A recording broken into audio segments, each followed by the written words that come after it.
everyone, I'm Brooke Goff and this is Brooke's Bites. Today our episode is with NFL starting quarterback Josh Allen. We caught up when I was in Lake Tahoe and we talked about football. Go Bills. I actually am from upstate New York. I think I'm the only upstate New York person that actually has to say go Jets before go Bills, but that's okay. We also talked baked goods, and what do you think Josh Allen, this big, fit, awesome pro starting quarterback, goes to for his cookie? Of course, chocolate chip. Check it out. You can't beat just a nice warm chocolate chip cookie. So is it soft or is it crispy? It's soft. And it's vanilla warm, ice cream it's nut. soft, a little vanilla ice cream. I like doing the sweet chocolate and the dark chocolate together. Delicious. Yeah. So the semi is it Ghirardelli, yeah. Yes, Ghirardelli, exactly. it's the best. Well, I think Josh Allen speaks for most of us when we say that we like a cookie that's nice and warm and soft in the middle, especially chocolate chip, and crispy around the edges. And just so happens that that is how every batch of my famous chocolate chip cookies come out. So Josh, this recipe is for you, per my promise. Here we go. So I have my room temperature butter, my sugar's going over here. So we're gonna cream these things all together here. Now, I have to tell you, this mixer's the best. It's my Incarcerum mixer. I've had KitchenAid mixers. I've had the Hamilton Beach mixers. I've had the GE mixer. This is the best mixer I've ever had for baked goods. But most people see me using this on air and they're like, what mixer is that? What mixer is that? I have to warn you, this is not for super duper duper, I'm brand new at baking bakers, because it's super fragile. It's like $1,000 and it's very easy to break. So you want to kind of get some experience up with those KitchenAids before you invest in this bad boy. But I will tell you, it does make a difference in the finished product. It always does. It has, and it's one of my favorite mixers to ever use. So let's let this mix here. We're then going to add our eggs and vanilla, and let's watch a little more of the interview with Josh.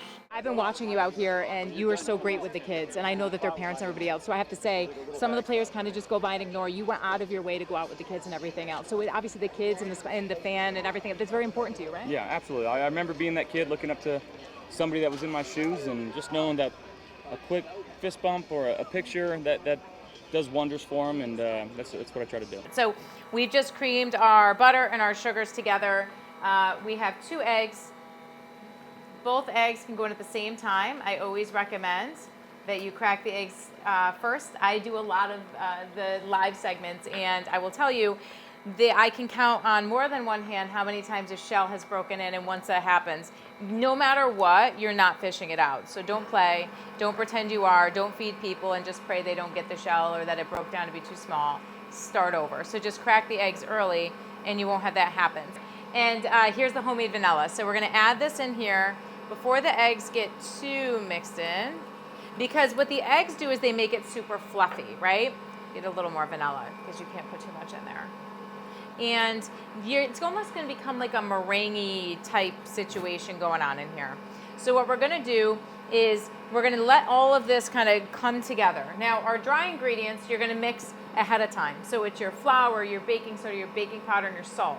Now you're making chocolate chip cookies, okay? Salt is okay. If you can't eat salt, you probably shouldn't be eating cookies at all, because there's more going on than just salt most of the time.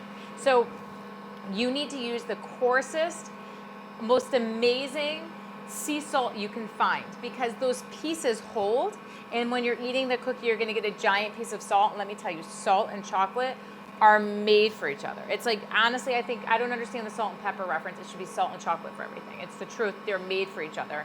So trust me when I tell you, you want to use a really nice salt. Now, you also don't want to overmix your ingredients either. We'll talk about that in a second. So what I've done is I've just mixed all of my wet ingredients together. We're going to scrape down the sides, then we're going to add our pre-mixed dry ingredients. Don't be one of those people that are like, okay, flour here, baking soda, baking powder, salt. Don't do that. You want all of your dry ingredients pre-mixed all together nice, so that it's all just one nice little concoction here. It's going to allow everything to activate evenly, and it's going to give you a nicer base for your cookie. So what we're going to do right now is we're going to scrape down our side here, because you want to get all the good stuff. You just don't want the stuff around the whisk. And I'll tell you, I mean, I know I keep talking about my amazing mixer and my love affair with it, but this mixer does a really nice job of pushing everything in a circular motion and pushing it back inside of the mixer. So what's on the outside, like a KitchenAid, where the same stuff stays on the outside, this recirculates it in. And I'm telling you, it makes for a more even cookie and a better one, in my opinion. We're gonna take our ball whisk. So this is an ingredient that's not in most kitchens, and I don't understand why. So when you're taking your dry ingredients, you can go as fast as you want. The ball whisk has little rubber ends, and it prevents it from throwing the flour back at you. So if you're wearing I challenge you, wear a black shirt and come and do a little mixing, and you will see you're not gonna wear any of it. Now, when we're adding the dry ingredients to the moist ingredients, you are going to do it at once, but slowly, because again, you don't want to wear it, right? So we're going to add this in here.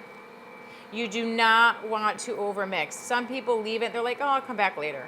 You do not want to overmix. Watch it as it really comes together nicely and the flour dissipates. Take it out, transfer into a bowl. I usually just transfer it in the same bowl I've used. Then add your chocolate chips. So that's what I'm going to do. I'm going to let this mix up, throw it in here, hand mix in my chocolate chips, and we're going to bake them, and we're going to come right back. And Josh, I'm dying to know what you think.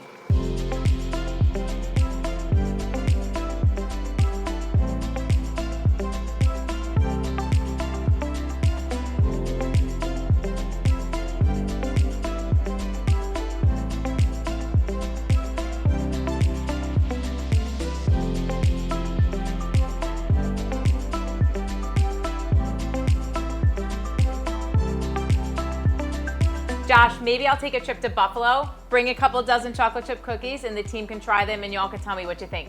Tune in for our next episode of Brooke's Bites, coming soon.